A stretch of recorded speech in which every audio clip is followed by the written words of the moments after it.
फिर से आपका बहुत बहुत स्वागत है। बड़ी खबर आ रही है इस वक्त। एन श्रीनिवासन के लिए राहत तक की बात नहीं है। श्रीनिवासन को राहत नहीं मिली है। सुप्रीम कोर्ट से जल्द सुनवाई की अर्जी थी, लेकिन इससे इनकार कर दिया है सुप्रीम कोर्ट ने। जल्द सुनवाई की अर्जी से सुप्रीम कोर्ट ने इनकार कर दिया है।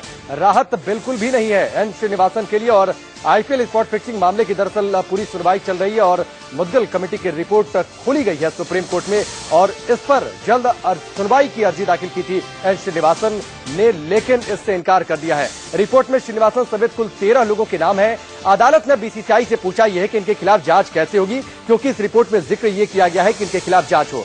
दरअसल मुद्दल कमेटी ने अपनी रिपोर्ट में इनके खिलाफ जांच की बात कही है।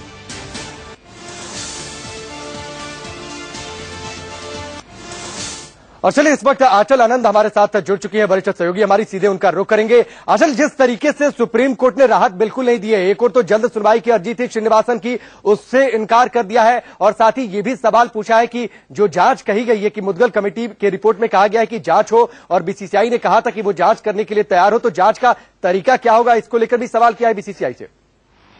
बिल्कुल राकेश, कुल मिलाकर कोर्ट ने साफ कहा, आज वो सील्ड कवर खोला गया। कोर्ट ने कहा इसमें 13 नाम है, 13वां नाम श्रीनिवासन का है। कोर्ट ने स्पष्ट तरीके से ये बात कही। कोर्ट ने कहा कि अब हम क्या करें, हमारे पास ये रिपोर्ट आई है, हम अपनी आंखें तो मीच नहीं सकते हैं, लिहाजा कार्रवाई तो होगी। लेकिन कोर्ट ने दो टूक कह दिया है बीसीसीआई को कि देखिए, हम बीसीसीआई की इंस्टीट्यूशनल ऑटोनॉमी, स्वायत्तता में विश्वास रखते हैं। हम चाहते हैं कि बीसीसीआई खुद कार्रवाई करे, खुद इनिशिएटिव ले, लेकिन ये साफ कह दिया कि N Srinivasan has to stay out, यानी कि जब तक इस मामले में जांच पूरी नहीं होती है श्रीनिवासन अंदर नहीं आ सकते हैं, बीसीसीआई को बोल दिया गया है। हालांकि जांच का खाका क्या होगा ये पूछा गया है खुद बीसीसीआई से, क्योंकि बीसीसीआई को अब रिस्पॉन्ड करने के लिए कहा गया है। कोर्ट ने कहा है कि आप इसमें सोचने में वक्त लेना चाहते हैं, कंसल्ट करना चाहते हैं, करिए।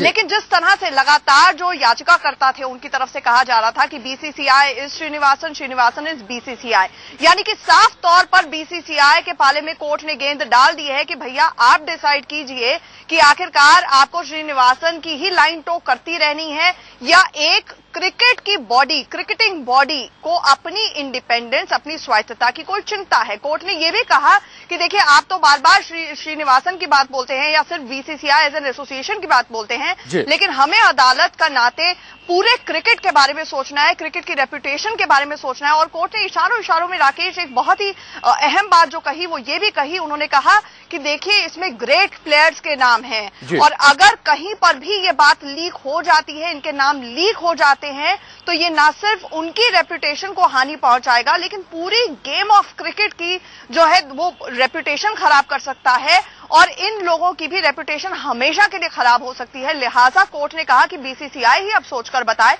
कि आखिरकार उसको क्या करना है और साथ ही साथ श्रीनिवासन के वकील को भी टाइम दिया गया है कि वो सोचे इस पर क्या करना है। आजकल बड़ी क्रिटिकल सिचुएशन है, जिस तरीके से श्रीनिवासन के लिए बड़ा झटका है कि वो पूरी जांच प्रक्रिया से बाहर रहे, बीसीसीआई में उनकी एंट्री हाल फिलहाल होती दिख नहीं रही है। बीसीसीआई से यह सवाल किया गया है कि किस तरीके से जांच होगी, सुप्रीम कोर्ट की निगरानी में यह पूरा मामला है, क्या कोई समय सीमा भी ऐसी दी जा रही है या कुछ कहा गया है कि कब तक कितना समय ले बीसीसीआई सोचने के लिए और फिर उसके बाद राकेश अभी चल रही है जी राकेश, इसको लेकर सुनवाई चल रही है। हमें पता चलेगा कि एग्जैक्टली कब इस मामले की दोबारा सुनवाई होनी है, क्योंकि मामला ये टल रहा था जब तक मैं कोर्ट से बाहर निकली हूं।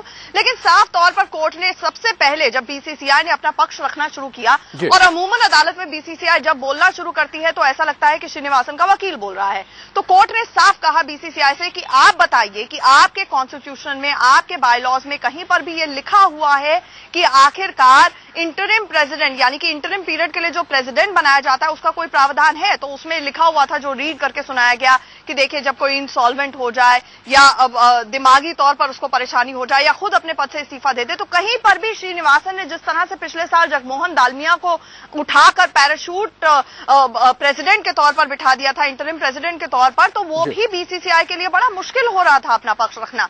तो कोर्ट की कम से कम ये एक साफ गोई थी, कोर्ट ने साफ संदेश दिया, दो टूक दिया कि कम से कम देखिए हम आपकी स्वायत्तता के हक में हैं, लेकिन साथ ही साथ श्रीनिवासन को बाहर हर हाल में रहना ही होगा। राकेश जी चलिए, आंचल इससे बातचीत के लिए आपका बहुत बहुत शुक्रिया। एडिटर न्यूज हमारे साथ जुड़ी हुई थी आंचल आनंद। और निश्चित तौर पर श्रीनिवासन के लिए बड़ा झटका, सुप्रीम कोर्ट की ओर से सख्त तेवर, और साथ ही ये सवाल भी किया गया है बीसीसीआई से कि बीसीसीआई ने जांच करने पर सहमति दी है तो आखिरकार वो जांच का तरीका होगा क्या। जो कुछ भी अपडेट रहेगा आपको बताएंगे। फिलहाल अभी के लिए बस इतना है।